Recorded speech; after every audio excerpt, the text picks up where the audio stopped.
Break کے بعد آپ کو کہیں گے خوش آمدید. کچھ آپ کی اور ہماری صحت کی بات کرتے ہیں. میری صحت تو تھوڑی سی خراب ہے, بہت سارے لوگوں کی اور بھی خراب ہو رہی ہے. یہ جو فلو کے کیسز آ رہے ہیں نا پورے ملک میں, میں نہیں چاہتی کہ آپ کو بھی لگے. میں احتیاط ہی کرتی ہوں کہ عائشہ کی طرف نہ ہی وہ جائے, لیکن آپ سب نے بھی احتیاط کرنی ہے کیونکہ ملک بھر میں یہ کیسز بہت زیادہ بڑھ رہے ہیں. شہریوں کو محتاط رہنے کی ضرورت ہے, اور پھر قومی ادارہ صحت بھی اس بارے میں گاہے بگاہے ایڈوائزری بھی جاری کر رہا ہوتا ہے. فلو کے کیسز میں مزید شدت آ سکتی ہے, یہ بھی کہا گیا ہے, اور شہریوں کو رش والی جگہ جانے سے گریز کی ہدایت بھی کی جا رہی ہے.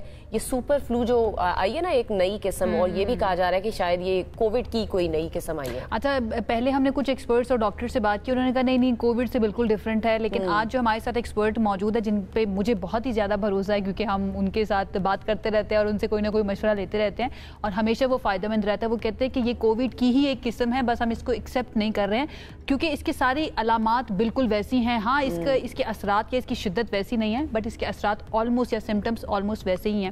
تو سپر فلو کس طرح سے مختلف ہے کووڈ سے؟ اگر یہ بگڑ جائے تو آگے جا کر کیا یہ واقعی میں نمونیا بن جاتا ہے؟ یہ سب کچھ جاننے کی کوشش کرتے ہیں, اور پھر ہم نے اپنی امیونٹی کو اس کے خلاف کیسے بلڈ کرنا ہے یہ ہم جان لیتے ہیں. ہمارے ساتھ آج اس وقت موجود ہیں عبدالغفار آغا صاحب, جن کو ہم پیار سے حکیم آغا کہتے ہیں. ان کو ویلکم کرتے ہیں. السلام علیکم آغا صاحب, کیسے ہیں آپ؟ الحمدللہ. آغا صاحب, یہ ڈر لگنا شروع ہو گیا ہے, H3N2, یہ سپر فلو, یہ فلو جیسا ہی ہے, مختلف ہے, کووڈ ہے کیا یہ؟ پہلے میں تھوڑی سی وضاحت کر دوں. فلو ہم بڑے پیار سے فلو کہتے ہیں, دراصل یہ لفظ ہے انفلوئنزا. اچھا. اور یہ جو وائرس ہے انفلوئنزا اے اور دوسری قسم اس کی, دونوں اس وقت بہت زیادہ اویلیبل ہیں. انفلوئنزا بنیادی طور پر ایک عربی لفظ ہے. اچھا. اور اس کے دو پارٹس ہیں, انف اور انزا. انف کہتے ہیں ناک کو, اور انزا کہتے ہیں بھیڑ کو. بھیڑ کی بہتی ہوئی ناک. اچھا. یہ آپ دیکھیں, بھیڑ جو ہوتی ہے اس کی ناک ہمیشہ بہتی ہے, تو اسے انف الانزا کہتے ہیں. جب انگریزوں نے اسے ترجمہ کیا تو انہوں نے انفلوئنزا کر دیا, اور اب ہم انفلوئنزا کو فلو پیار سے کہتے ہیں. پر یہ اتنا پیارا ہوتا نہیں ہے. یہ ایٹمالوجی جو ہے نا, یہ بڑی انٹرسٹنگ ہے جو آپ نے بتایا. اوکے, اچھا, پھر ویسے میں نے کبھی بھیڑ کو اتنے غور سے ہر وقت اس کی بہتی رہتی ہے. مجھے بھیڑ محسوس ہونا شروع ہو گیا. اچھا چلے آگے, یہ پھر کیا ہے یہ والا جو سپر فلو ہے؟ بنیادی طور پر یہ وائرس ہے. ٹھیک ہے. اور جو ایڈوائزری ہمارے ہاں گورنمنٹ دے رہی ہے, محکمہ صحت دے رہا ہے, میں ایک اور وارننگ دے رہا ہوں. یہ 20 تاریخ کے بعد پاکستان میں شدت کے ساتھ ایک نئی لہر آئی ہے. ڈرا رہے ہیں آغا صاحب آپ اس طرح سپر فلو کی. اس کی وجہ یہ ہے کہ جو کرسمس کی ہالیڈیز شروع ہوئی ہیں یورپ میں اور امریکہ میں, تو وہاں پر بہت سارے لوگ پاکستان آئیں گے اور وہ یہ وائرس لے کر آئیں گے. ہمارے ہاں کیونکہ امیونٹی کم ہے, سردی بہت زیادہ ہے, اور آپ یہ دیکھیے کہ جو گرمی ہے وہ وائرس کو ختم کرتی ہے. سردی میں وائرس پنپتے ہیں, پھیلتے ہیں, تو اب اس کے بعد وہ پھیل رہے ہیں, اور وہاں سے آنے والے لوگ ایک نئی قسم لے کر آئیں گے جو 20 تاریخ کے بعد پاکستان میں موجود ہوگی. یہ بڑھے گا, لہٰذا لوگوں کو بڑی اچھی طرح سمجھ لینا چاہیے کہ اس کو ہم نے کیسے ٹھیک کرنا. تو جتنے بھی لوگ آنے کا پلان کر رہے ہیں نا بھائی, دوائی شوائی لے لیں, آنے سے پہلے اپنے آپ کو پلیز ٹھیک کر لیں. پتہ چلے یہاں پر تو آلریڈی آپ کو پتہ ہے پہلے بڑے مسائل ہیں, بہت زیادہ. اچھا, پہلی بات یہ ہے کہ 3 دن تو آپ اس میں کوشش کیجئے کہ کوئی ٹوٹکوں سے کام چلائیے. ٹھیک ہے. دوا مت لیجئے 3 دن. 3 دن. اوکے. اگر 3 دن بعد یہ محسوس ہو کہ کوئی انفیکشن کی طرف جا رہے ہیں تو پھر آپ کو اینٹی بائیوٹک لینی چاہیے اپنے ڈاکٹر کے مشورے سے, اس کے بغیر نہیں. ٹھیک ہے. پہلے 3 دن اپنی امیونٹی کو کیسے ڈیولپ کرنا ہے؟ نمبر 1, یہ طے کر لیجئے کہ آپ نے کسی بھی قسم کا پانی, ٹھنڈا ہو یا کوئی کولڈ ڈرنک ہو, استعمال نہیں کرنا. ٹھنڈا پانی نہیں استعمال کرنا, کوئی کولڈ ڈرنک, فزی ڈرنک کوئی. ٹھنڈا پانی سے مراد جو نارمل روم ٹیمپریچر ہے. کچھ دنوں کے لیے اپنے آپ کو چائنیز بنا لیجیے, ٹھنڈا پانی بھول جائیے. دوسری بات جو ہے وہ ہمارے ہاں عام طور پہ 2-3 چیزیں بڑی امپورٹنٹ ہیں. نمبر 1 ادرک, نمبر 2 دارچینی, اور نمبر 3 لونگ. اگر 1 انچ کا ٹکڑا ادرک کا, 1 انچ کا ٹکڑا دارچینی کا, اور 2 عدد لونگیں, یہ 1 کپ پانی میں بوائل کر کے چھان کر اگر ہر شخص رات کو سونے سے پہلے پینا شروع کر دے تو اس کی امیونٹی میں ڈیفینیٹلی بہت اضافہ. ادرک کا ٹکڑا, دارچینی, 1 انچ, 2 لونگیں. 2 لونگ.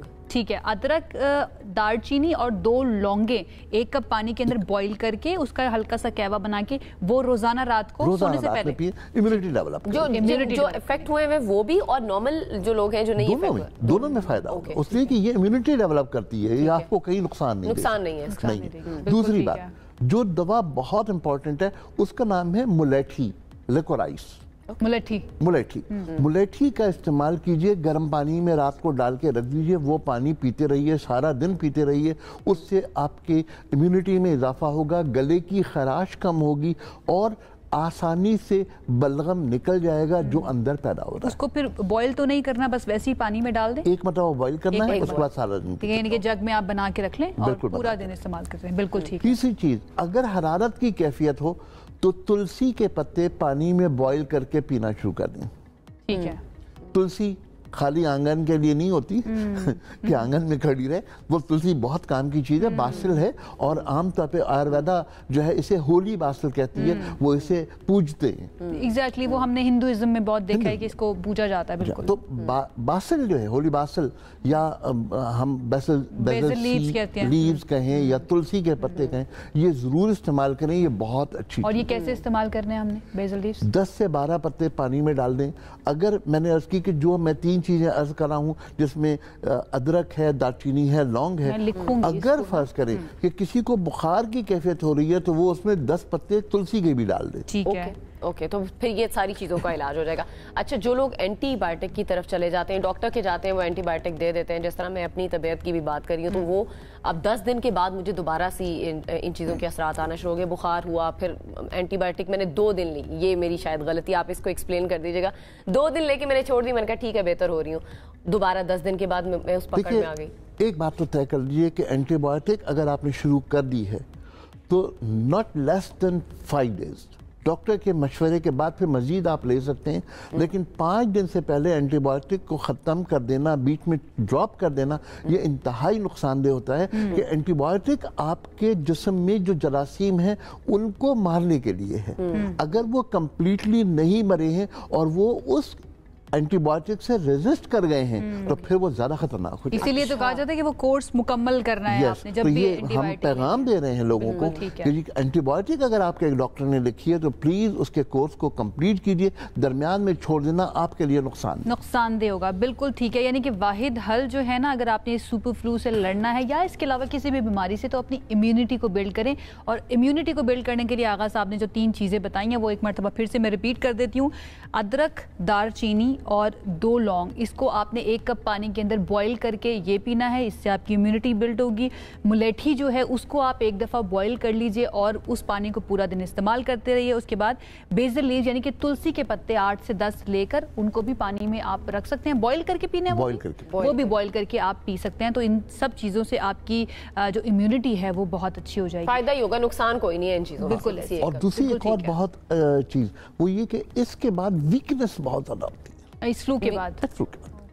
تو اس کو دور کرنے کے لیے دودھ میں آدھا چمچ ہلدی ڈال کے, 1 پاؤ دودھ میں آدھا چمچ ہلدی ڈال کے بوائل کر لیں, اور یہ روزانہ رات کو سوتے وقت پیتے رہیں کم سے کم 10 دن تک. اس سے پہلا فائدہ جو ہوگا, کیونکہ ہلدی کی یہ کوالٹی ہے کہ وہ آپ کے جتنے بھی اخلاط ہیں یا جتنے بھی مسائل ہیں ان کو نرم کرتی ہے, بلغم کو نرم کرتی ہے, تو آسانی سے نکل گی. اب جن لوگوں کو یہ والا فلو ہو جاتا ہے ان لوگوں کو ڈرائی کف رہتی ہے اور بڑے عرصے تک رہتی ہے. اگر یہ اس طرح کر لیں تو زیادہ اچھا ہے. جن لوگوں کو ڈرائی کف ہو رہی ہے وہ رات میں سوتے وقت 1 چمچ شہد لے لیں, اس میں 1 چٹکی کالا نمک یا 1 چٹکی کالے مرچ ڈال کر کے اس کو چاٹ لیں, تو اس سے گلے کی خراش جو ہے وہ کم ہو جائے گی. یا 1 چاکلیٹ جتنی گڑ لے لیں اور اسے سولو کریں تو یہ بہت اچھا. یہ پریونٹیو میجرز بھی بتا دی ہیں آغا صاحب نے, پوسٹ کیئر بھی بتا دی, اور اپنے آپ کو کیسے بچانا ہے وہ بھی بتا دیا, امیونٹی کیسے بلڈ کرنی ہے اس کے بارے میں بھی,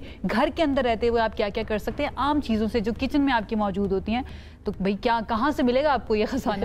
بہت شکریہ آپ کا ہمیں جوائن کرنے کے لیے. جناب اپنا بہت زیادہ خیال رکھیے. سب سے امپورٹنٹ یہ ہے آپ کی صحت جب اچھی ہوگی نا تو آپ کے گھر والوں کے لیے بھی آپ ان کی خدمت کر سکتے ہیں, ان کے لیے کام کر سکتے ہیں, ان کے ساتھ خوش رہ سکتے ہیں, ایک اچھی زندگی گزار سکتے ہیں. امپورٹنٹ یہ ہے کہ اپنا خیال رکھیں اور اپنی امیونٹی بلڈ کریں. ایک بریک کی طرف جاتے ہیں, واپس آئیں گے تو ہم بات کریں گے مزید. ہمارے ساتھ رہیے.